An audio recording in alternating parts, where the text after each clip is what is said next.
All right, piss and vinegar day 155. God damn it. Traps, neck, and calves. Least favorite session.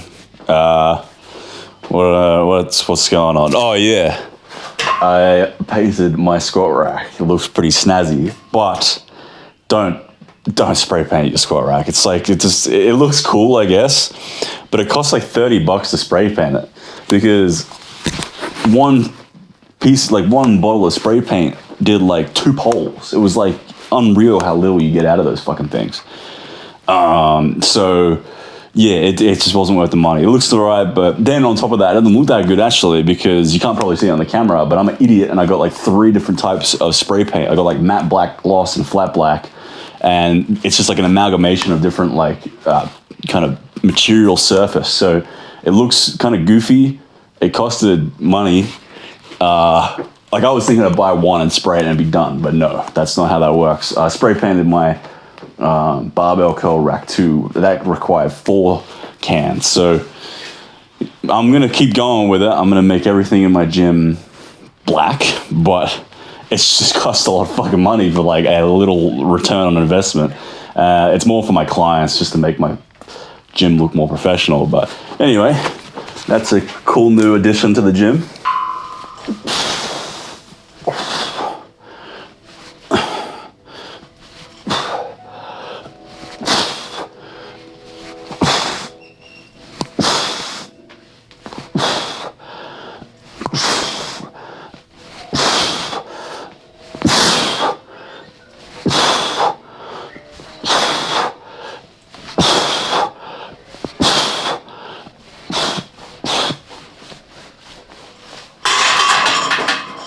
Alright, just warming up. Get to those heavy power shrugs. Yo, did you guys see the news about the oh shit? Can you say Jew? You let us say Jew on YouTube? Fuck it. The J tunnels. Jewish tunnels. I've already said it. They were on the news. I don't know if you guys saw this. It didn't go mainstream on normal TV news because you know the topic at hand was very fuck, how do I say that? The news being owned by anyway, the news, right? The fucking, I don't know if you guys saw it. If you haven't seen it, go look it up because you won't see it on TV. You'll see it on like Twitter news, right? But there was a synagogue in New York. I'm sure people have seen this, right? It's not like just me. It's pretty popular. In New York, there's a synagogue, and some cop was like walking down the road, and then he's like, "Wow, that's strange. That looks like a tunnel in that sewer pipe or whatever the fuck." Like he was just walking by. He goes down there. He just decided to fucking go down there, and then there's just like a giant tunnel system, and he follows the tunnel, and he ends up at this synagogue, and it's like underneath the synagogue. And then, the cops go there and there's 50, Zionist Jew type dudes, in the full garb and everything. And they're like fucking throwing punches at the cops, like pushing against the cops. And I'm like, fucking hell, that's crazy. And then, the cops like raid the place and they find all these tunnels. And then there's all these leaked videos of like the tunnels and like mattresses with, soiled mattresses or bloodied mattresses, and like there's child-sized mattresses and baby cots and all this crazy shit in there. And it's like the fucking tunnels themselves are like going towards like Epstein's fucking house, and like it's just crazy. Like I don't watch the news, but this hit, like it just came up on, I don't know, I think my mate sent it to me, and I was like, whoa, like that's fucking like 9/11 like shit. But it was just like no one really, I don't know, like it wasn't that big. It definitely wasn't on the mainstream news for obvious reasons. But like, yeah, if you haven't seen that, go look up like Jewish tunnel synagogue. I mean, shit, you might not even be able to find that shit anymore. But like 2 hours later, after the cops get there and raid the joint, they just like covered it up, like about like a bunch of concrete trucks just go to the synagogue and just start filling it up. No investigation, nothing, just straight up filled those fuckers up. But could you imagine if you're like living in New York and you're just like in your apartment and like underneath you could just hear like Yiddish? You're just like, what the fuck? Like, you just hear like Yiddish dudes like speaking under your floor. You think you're insane. And then if you said anything, the people would be like, you're a schizophrenic anti-Semite or something. Like, that must have been happening all the time. People just hearing like, you know, Yiddish coming from the floorboards or the fucking sideway. I mean, maybe that's where maybe the cop heard like someone say like, "Oy vey," and he was like, "Fuck that, I'm gonna go in there and see what's going on down there." That's suspicious. But the whole thing was very suspicious. If you haven't looked at it yet, go look at it. There's something very powerful about the whole situation. I thought it was interesting. Interesting enough for me to bring it up today. Earphones died, so we're going live music. But it's Sepultura, so it doesn't get copywritten. This is probably the heaviest I think I've ever power shrugged before. This is 210. It's going to be ugly, but it's going to give me mad stretch overload in the traps. That's what I'm looking for. Oh, these aren't tight enough.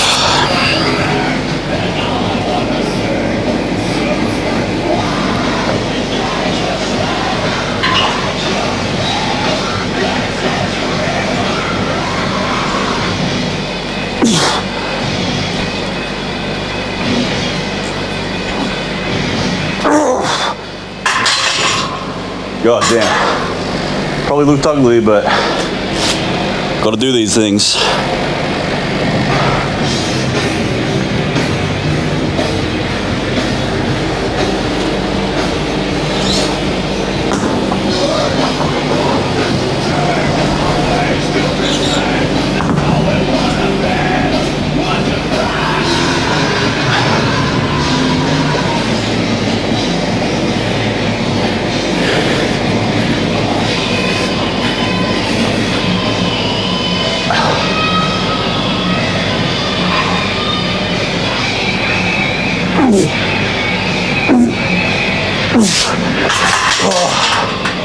Fuck, man.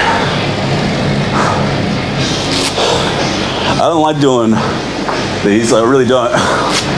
I'd much rather not do them because they suck and they look horrendous.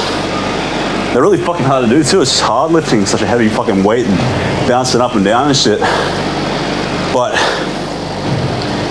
if hyperplasic studies are real and just my anecdotes on traps are true, then heavy stretch overload. But I don't know, maybe I'll stop doing them for a bit and see what happens with my traps. If my traps keep getting bigger, then fuck it. If the traps start shrinking, then I'll start doing them again. Like traps, I really want to get big traps, but I'm willing to potentially sacrifice a few months of gains just to see.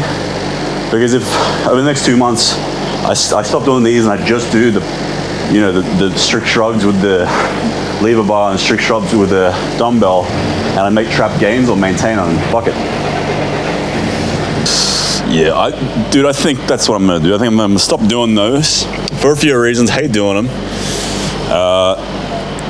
and I don't think they're great for the back.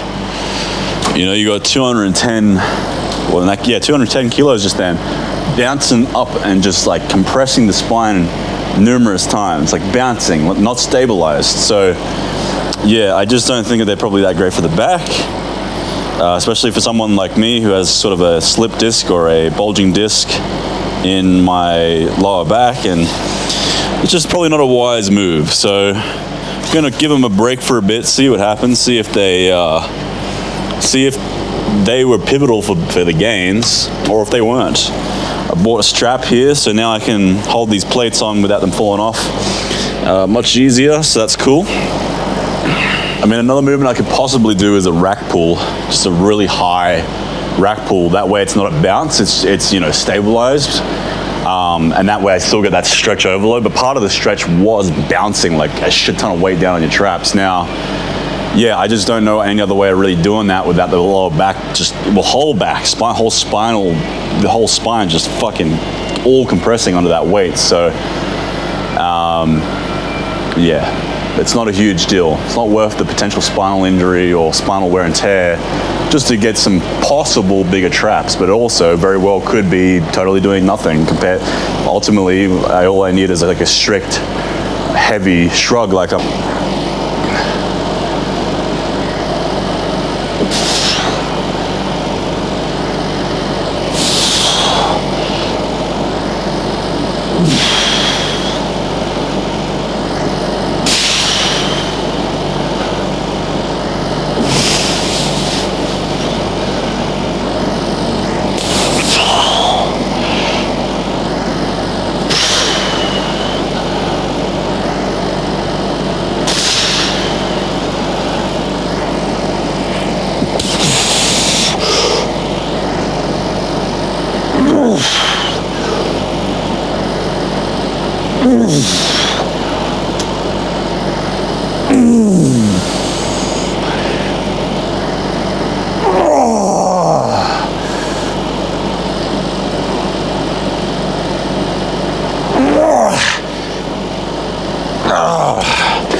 That thing's kind of in the way a little bit, in a way, sort of. I think cut the rope off, have to remove that. So the problem is, this thing was to be able to add even more weights on and drop weights and do drop sets and shit, but it's getting in the way of the rope. And the underside of it is sharp, plus a bunch of weight. It'll likely just cut through that rope eventually. So I'm gonna have to either figure a different way or just leave it entirely.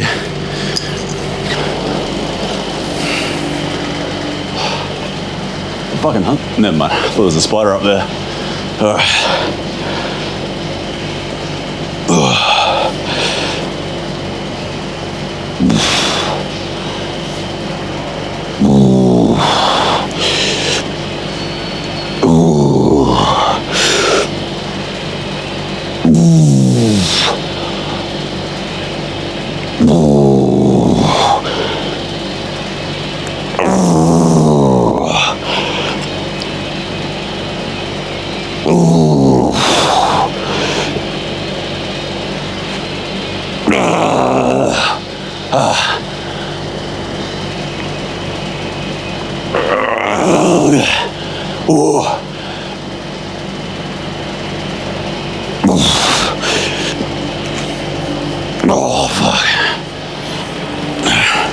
So a subscriber the other day said I should do higher reps. And to him I said, when you're doing one set to failure high intensity work, high reps is a bad idea for numerous reasons. First is simply that higher reps are more painful, and thus you're less likely to physically fail and more likely to mentally fail through the pain. You won't completely fail physically because you'll just not be able to get to that point because there'll be too much lactic acid and the pain receptors. Now the argument would be higher reps means more time and attention, which is important when you're only doing one set.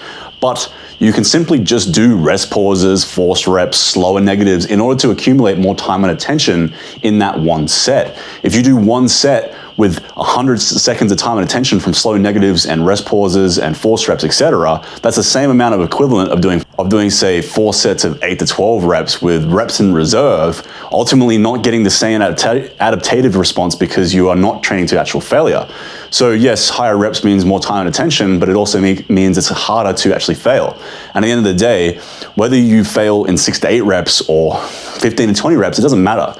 The reps leading up to the reps where you're actually failing are just a means to an end. You're just trying to accumulate time and attention, which you can do with rest pauses and time and attention techniques like slow negatives, and then ultimately just trying to fail. And you can do that with 6 to 8 reps much easier than higher reps because your pain tolerance won't have to be as high because it's not as painful to do 6 to 12 reps to failure. So it's a good idea in theory, but in practicality, it isn't. Yeah, you might get more mind-muscle connection with higher reps, but not the way you think you are. You'll be getting more mind-muscle connection in through the pain because you'll be having more lactic acid in the muscle, but you won't necessarily be getting the same contraction oftentimes that you would get from heavier weight, where every motor neuron and every muscle fiber has to truly contract because it's so heavy, and you can actually take it to actual mechanical failure. So yeah, that was my response, and that was just kind of a topic I wanted to talk about, was why high reps aren't really the best idea when you're trying to train to failure. Now, in saying that, if you are doing a movement that could be risky, like a neck curl, like I'm about to do here, then yes, higher reps is a better idea, 12 to 15 maybe, because heavier loads means more likelihood of injury through, riskier movements like neck curls where, you have a bunch of vertebrae involved. But if it's, say, a bench press or a bicep curl or something where there's far less risk involved, then yeah, you can do more like 8 to 12 or 6 to 8, depending on how heavy it is. I like 6 to 8 on leg movements because with leg movements, you're gonna more likely fail mentally before you can fail physically, because with leg movements, they're very difficult and they're very cardiovascular. So if you're trying to do 15 to 20 reps of squats to failure, good fucking luck. You might reach there if you have like some David Goggins willpower of sorts, but for most of us, it's much easier to reach failure on a heavy, difficult movement like a squat or a deadlift in a lower rep range. So that's just food for thought.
All right, my least favorite fucking exercise evermore.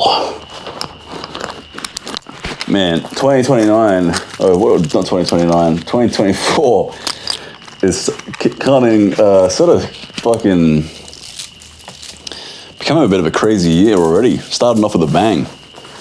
Jewish tunnels, alien in Canada, fucking the new like QAnon thing where it's like there's a big event coming and all these billionaires are buying bunkers and shit and fucking look at the war, Israel versus Palestine, Russia versus Ukraine, craziness, mass immigration in Europe and you know huge uprising from the Europeans in turn and riots and the world's going mad, man. There's something else too the other day. Oh yeah, the fucking the soccer this year. I don't know, like the World Cup or whatever. I don't give a shit about soccer. Soccer's kind of gay, but I looked at the pool, like who's versing who, and they fucking made the pool as controversial as they could fucking possibly make it. Maybe it was fake. I don't know. It couldn't have been real. At least that's how I thought about it. But that's the amount of shit that I've seen lately that I thought couldn't be real that was, But like it was like Palestine versus fucking Israel, and then or like Iran, and then like Iran versus America, and then it was like it was just like the craziest like pairing the two countries to verse in soccer that had the most political tension between each other. It was just like you're trying to start a fucking World War III through fucking soccer pooling. Like I mean that could do it. It's in 2024. I could see World War III starts from soccer riots over a fucking red card or some shit in soccer of all fucking sports. Oh, I hate this fucking movement so much.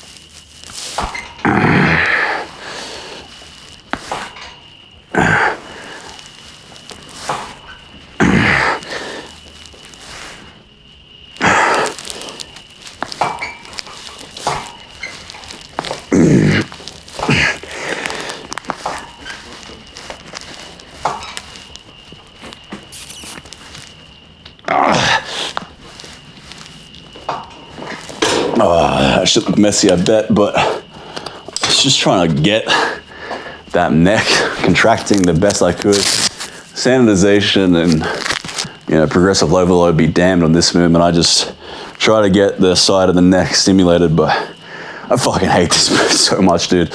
I just do. It's so shit.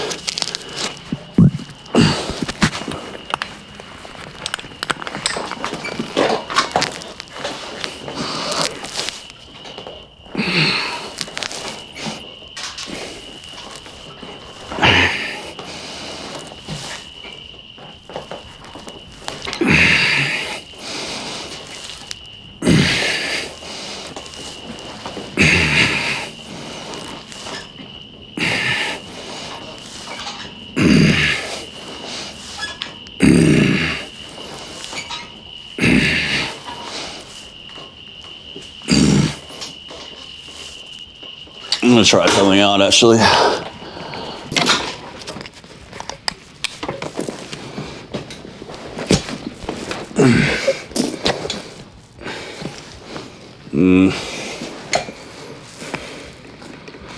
Nah, dude. This fucking sucks.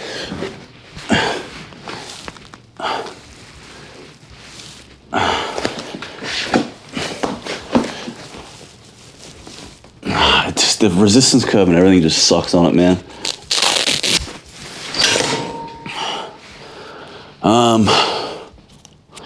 Fuck, you know what? I think I might start doing just totally zero progressive overload, because it's impossible to progressively overload this. But I'm just going to do manual resistance, because at the end of the day, that actually is the best way of really doing this, is just simply holding your hand against your neck. Problem is you can't progressively overload it, but you know, it'll be an experiment to see how it goes to just simply wing something and just take it to failure every week. And at the end of the day, really, progressive overload is just a way of seeing if you're progressing, and that way you can know if you need to increase calories or change a programming parameter. But like overall, if my net curl and every other lift is improving, I can assume that's all on point, and thus this movement will be improving. It's just I won't be able to really know it is, because I won't be able to tell how much pressure I'm giving every week. But whatever, dude. It's worth the ease of access, and I mean, ultimately it being a better way of doing it. Problem is too, though, like, when do I fail, right? Like, I can just keep making it technically easier against my hand.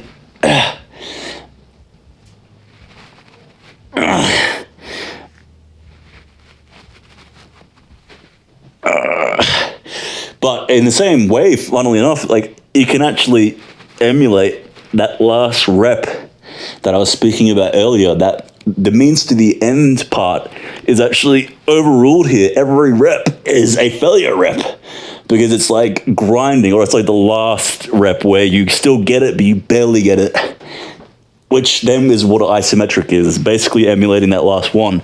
But I think there is something to contracting the muscle through a full range of motion and time and attention. Otherwise, you could just do... otherwise, you know, you could just fucking... If you wanted to get huge pecs, you would just go up to a wall and press it really hard for like 5 seconds, and that'd be the equivalent of doing that last rep. So you do have to understand that last rep, the reps going up to then are important, and especially under time and attention, getting blood in the muscles, you know, sarcoplasmic hypertrophy, all those other things that come along with it. So it is a mix of a lot of things other than just training that last rep to failure, you know. But that is a very big part of it.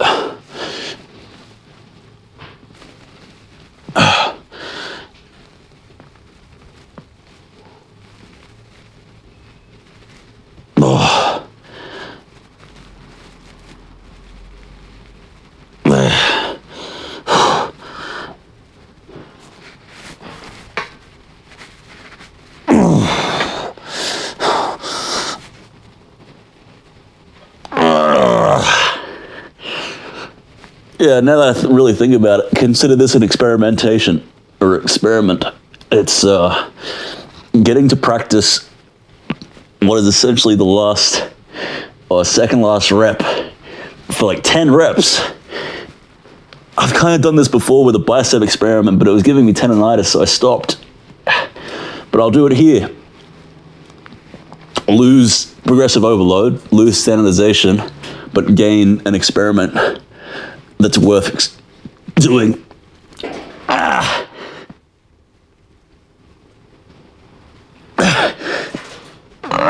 Shit. Woo. There was a guy I saw who had one of the biggest necks I've ever seen. I mean, as far as the natural goes, I think he was natural. Can't remember his name or his channel, but he's like an English dude. Anyway, he's got like huge forearms and neck, and the way he trains his neck is just what I just did.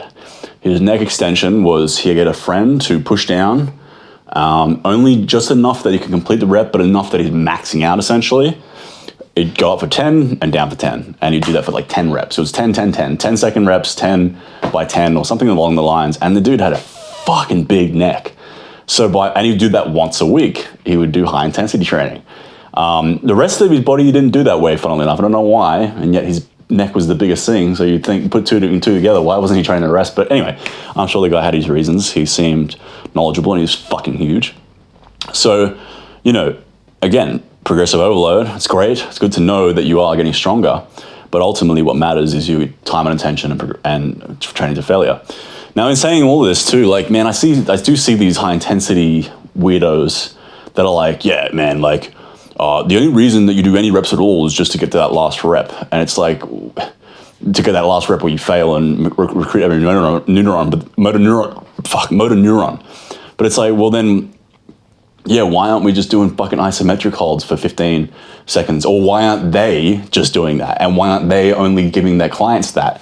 Because they know that if you just did a fucking 10-second isometric hold, like, you know, for your pecs and then a rear delt or some shit, you wouldn't get the same amount of muscle mass. You won't, for so many reasons. But even if you just look at it from no scientific reasoning or no exercise science logic, just from an intrinsic level, that it's very obvious why that just doesn't fucking work. Otherwise, tradies and so many people that just do isometrics all day would be fucking huge, because you can't just squeeze your hand as hard as you can and like you're recruiting every motor neuron, every fiber, but not under a tremendous amount of load. And you're not doing it through a range of motion, and you're not doing enough reps to get a pump, which is then the sarcoplasmic hypertrophy, and a whole host of other things. So, there's also that shit where it's like, they say that people will say that, but then they won't practice that, because if you truly believe that's how exercise, that's the exercise science behind it, is simply you just need to recruit every motor neuron, then all you'd ever do is isometrics. You would never buy a piece of gym equipment. And these guys who are personal trainers, I just don't want to name names, because I do respect them, but at the same time, it's like they're doing exercise fad shit in the same way. They're doing marketing bullshit by saying outlandish things. Mike Mensa did the same shit. Like, volume, in essence, is the same thing. Volume is marketing bullshit. But high intensity training can do the same thing, where people just, say weird fucking stupid marketing techniques, like, all you have to do is recruit every motor neuron. It's like, no. Because otherwise, you just do isometrics. So that's, it's like politics or anything. The extremities on either end are always retarded. There's somewhere in the middle more so, and the middle just happens to be one set to failure with a reasonable amount of time and attention. Kind of like what Dorian Yates got. Dorian Yates kind of nailed it. And even then, I still think he's a bit off in some areas, just because he was so gifted and he was on steroids. But yeah, that's kind of, I don't know, bit of a rant.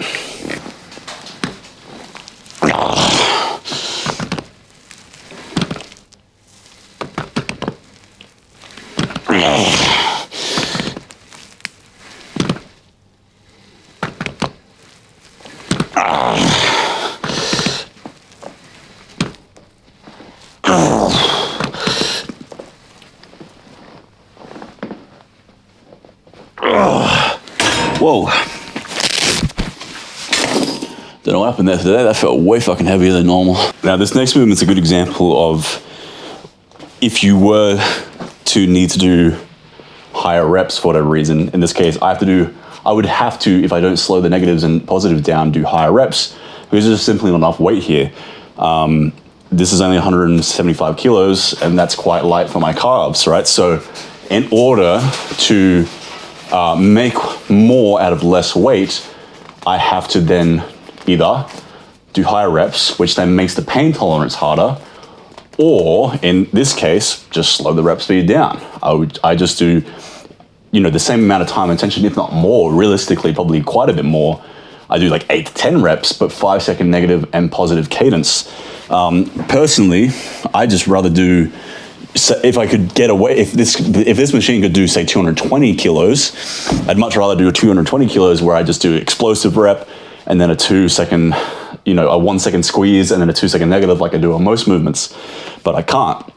So this is an example of, if you were needing to do higher reps for whatever reason, in this case it's just too light, rather than doing the higher reps, which are going to be more painful because you're going faster, and when you go faster through a range of motion, the more lactic acid you get, then you're better off just doing the same amount of time and attention, if not, again, more, Because if you do 20 reps, but they're fast reps, they're like 1 second, 2 second, let's say they're 2 seconds per rep, then that's 40 seconds of time and attention. Whereas if I do 10 reps here, and each rep is 10 seconds, which they are, it's 100 seconds of time and attention. So I get more time and attention. I get to train to failure easier because it's less painful. Granted, this is painful because of the slow reps, but it's not as painful as bang, bang, bang, bang, bang. Like those fast, high reps or just high reps in general at a normal pace are going to be more painful. So if you are to do high reps, then, or if you want to, then try this instead. Because you're injured, it's too light, whatever it is, or you're, at injury risk or whatever reason you would decide that you would do higher reps to failure, instead go for 10 reps with slower rep speeds.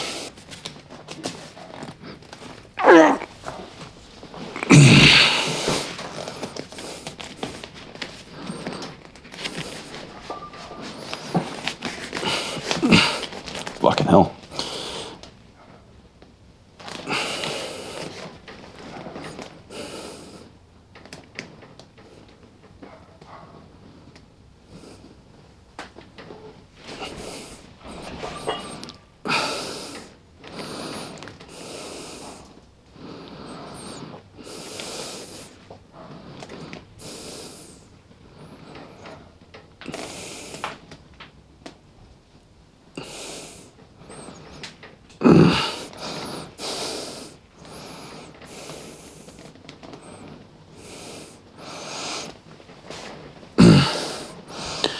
And if I was to do this at a normal rep speed, this would still be too light. I'd get like 30, 40, 50 reps. And at that rep range, for sure, I'm not reaching physical failure. I'd be reaching mental failure because that's just way too high a rep range to train to failure within.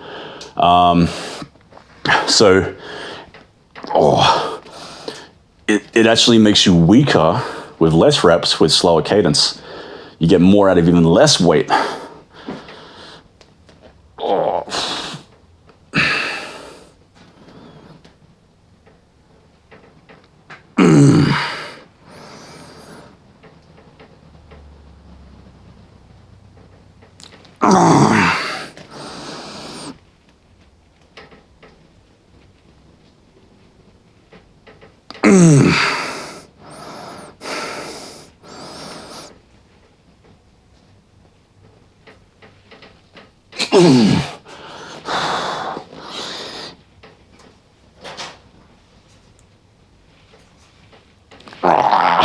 Fuck.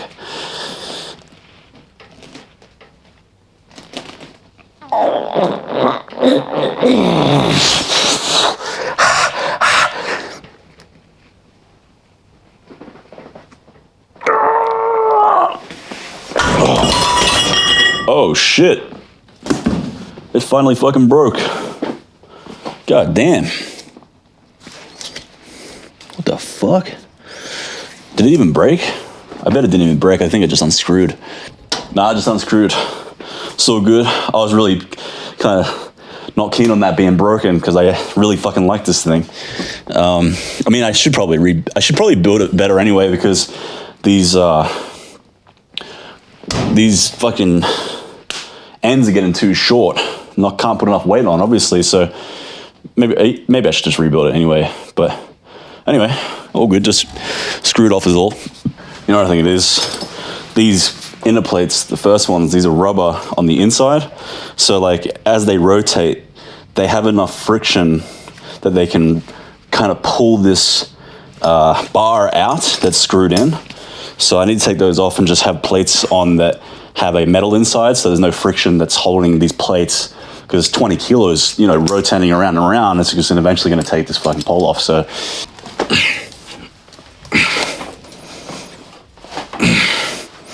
fucking pants fall down, gangster shit.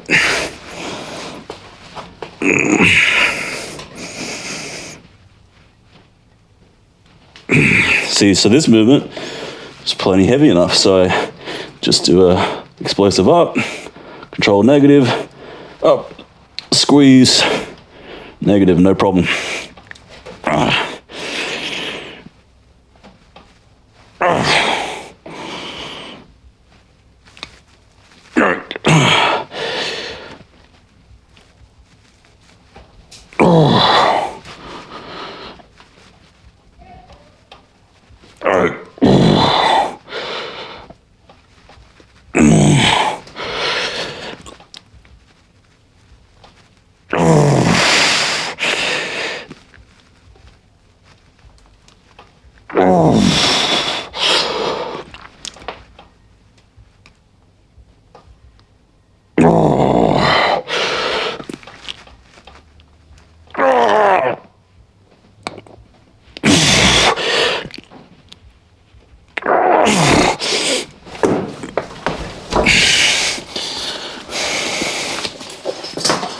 All right, peace out, bye.